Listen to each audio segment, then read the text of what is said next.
My name is Richard Furey. I'm a partner based in New York City at the firm of Holland Knight.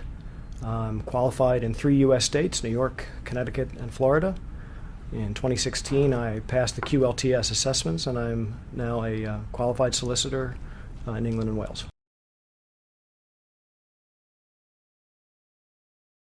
I've been practicing for 22 years. My practice focuses on international asset finance, so largely financing transactions, which tend to be cross-border transactions involving financings of commercial aircraft, vessels, rail cars, satellites, those sorts of things. I started my career 22 years ago in New York doing these sorts of transactions. Around 2004, around 2000, I moved to the Czech Republic, and I was a practicing lawyer there for several years. I did the same sort of cross-border transactions while I was there. After 4 years or so, I returned to the U.S. I continued to do cross-border transactions. I was in Miami at that point for about 10 years, and I did a lot of work with Latin America. And then about 3 years ago, I returned to New York City. So much of my practice has always been revolving around cross-border transactions, largely cross-border finance transactions, and so it's always had that sort of international component.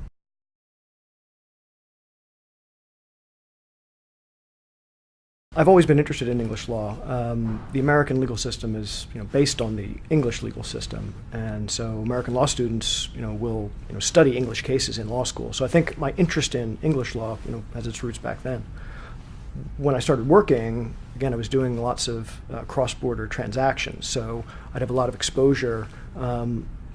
Lots of our transactions would be New York law based, but I'd have a lot of exposure to English law cases, English law transactions, that is. So I think I've always had a curiosity for how do those transactions work? How are they different from New York law transactions? I worked in Europe for several years and had a lot of exposure to English law transactions. When I came back to the U.S. after practicing abroad, again, I saw a lot of those sorts of English law transactions. I was always these were deals that always had an English lawyer, an English solicitor was always involved to sort of advise on the intricacies of English law. But I've always had a curiosity for okay, well, I'd like to understand that a little bit better myself.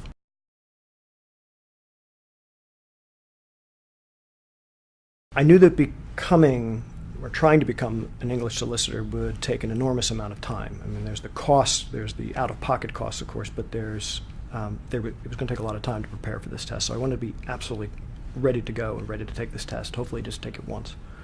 I thought, my view was that I hadn't gone to school in the UK, so there might be some things that I wouldn't know what to expect. I mean, I've taken bar exams in the U.S. before, but this was a different sort of, this is a different test, and I wanted to be absolutely, I wanted to be fully prepared.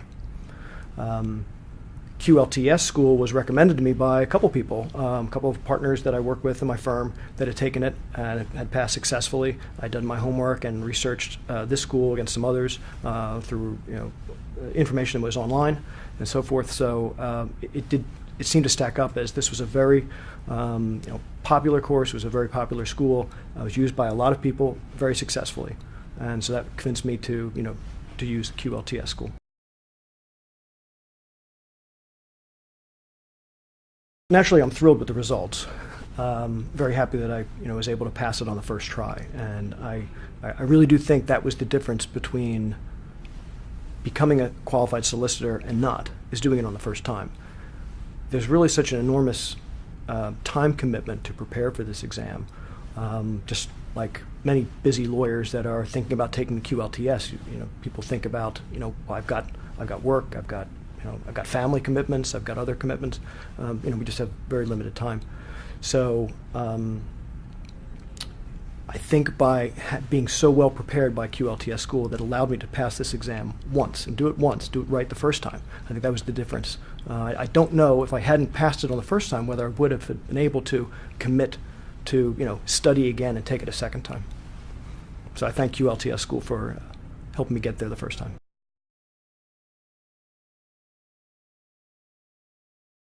I got the most out of the online materials and the mock tests that are available online. With my schedule and like so many other professionals that are thinking about taking this test, time is, finding time to prepare for this test is difficult. So I found myself studying at odd hours, late at night, early in the morning, when work demands and family demands, allowed me to spend time studying. So I found it enormously helpful, and really an important part of my preparation for this exam were the online materials for reading, and particularly the mock tests that allowed me to take lots of practice tests, especially leading up to the MCT. It was really the volume and the quality of the online testing, the mock tests, that I found was really crucial. I tried to spend about 2 to 3 hours every day from mid-February to the beginning of June, preparing for both the MCT and the OSCE. I spent more time on the weekends when there was more free time on a Saturday and Sunday, but I did try and spend at least 2 hours on during each weekday preparing. I tended to, in terms of allocation, I tended to read through all the materials. I'd like to read through all the text first, the text for each subject, and then take a practice exam. And then I would go on to the next subject. And then when I got through the subjects, then I would just do all practice exams for the several weeks leading up to the actual exam.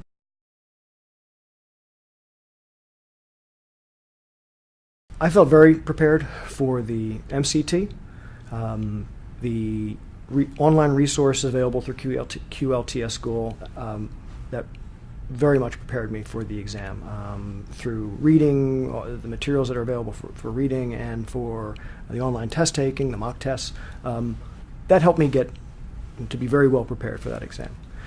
The OSCE was a little bit more challenging. While the MCT, for example, the MCT is very familiar to U.S. lawyers. It's part of the MCT is part of the U.S. bar exam. So I've seen that before. As a U.S. lawyer will say, oh, the MCT is very similar to a multi-choice test on an American bar exam. The OSCE is a little bit different. It's a practical exam, and I haven't taken, in the bar exams that I've taken in the U.S., I haven't taken a practical exam before. So it was challenging for me in the sense that I don't have a background for it. But the preparation is also a little bit more challenging too, in the sense that for the OSCE, a lot of the preparation for that part of the exam is working with tutors through QLTS School. So with work and other commitments, I had to try and schedule time to meet with my tutors, to work with them, and when it was a mutually convenient time. So that was part of it. My tutors were great. My tutor was great. She made herself available, and we were able to. I was able to get the experience that I needed and the training I needed to pass the exam.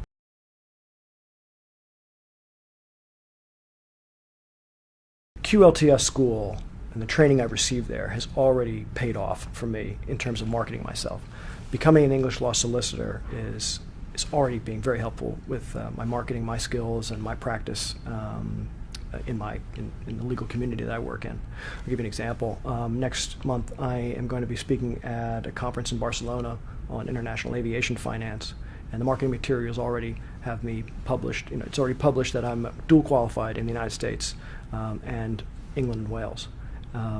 Hugely important. There are going to be attendees there from North America and as well as Europe.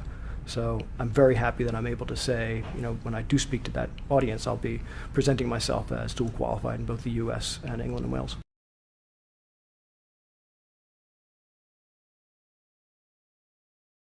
I think that a preparation course like the QLTS School is invaluable for preparing for an exam like the QLTS assessments. It just saves you time. Busy professional is just going to be scarce on time, and there's a lot of material here, and you've really got to be ready to take this. And in the MCT, there's the reading materials, the mock tests that are available through QLTS. That's going to help you. That's going to help you, pass those assessments. In the preparation for the OSCE, working with the tutors that the QLTS School has, that's going to help you, master the skills of legal writing, research, client advocacy, the skills that you're going to need for the practical component that makes up the OSCE exam.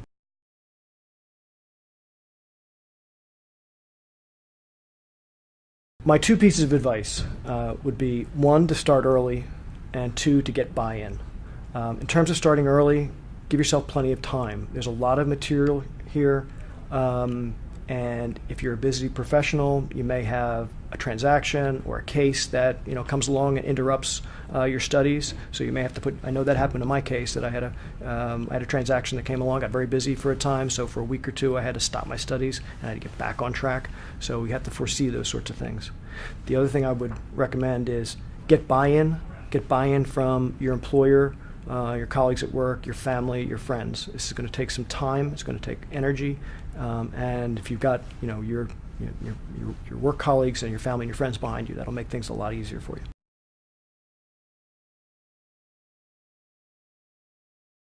Well, I can tell you in my own case, where my practice focuses on cross-border transactions. I see English law very frequently. English law is a prevalent governing law of so many transactions. So if you're an American lawyer working on international transactions, you're going to see English law a lot. So I think it's very helpful, even though you may be doing lots of New York law governed transactions, you're going to see English law a lot. So I think having a background, a skill set, experience in English law would be very, very helpful.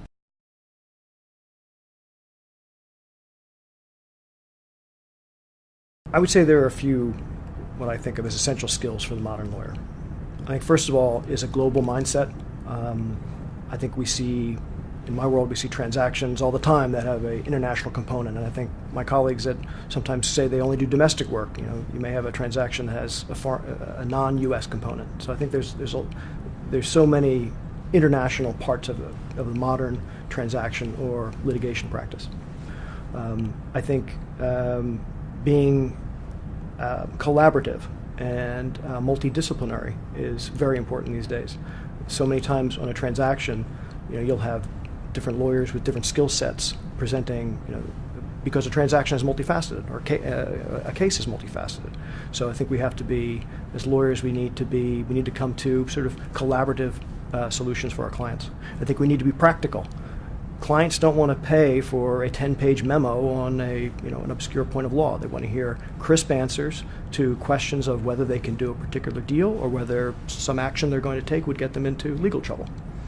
I think we need to be entrepreneurial, innovative. I think we need to we have to look for answers for our clients. Clients are paying a lot of money for sophisticated advice, and we need to deliver that to them and deliver new and innovative ways.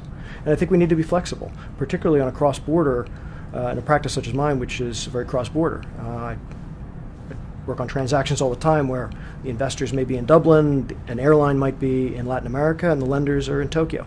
And so you never know where your conference calls are going to be, and when meetings might be, and when closings might be.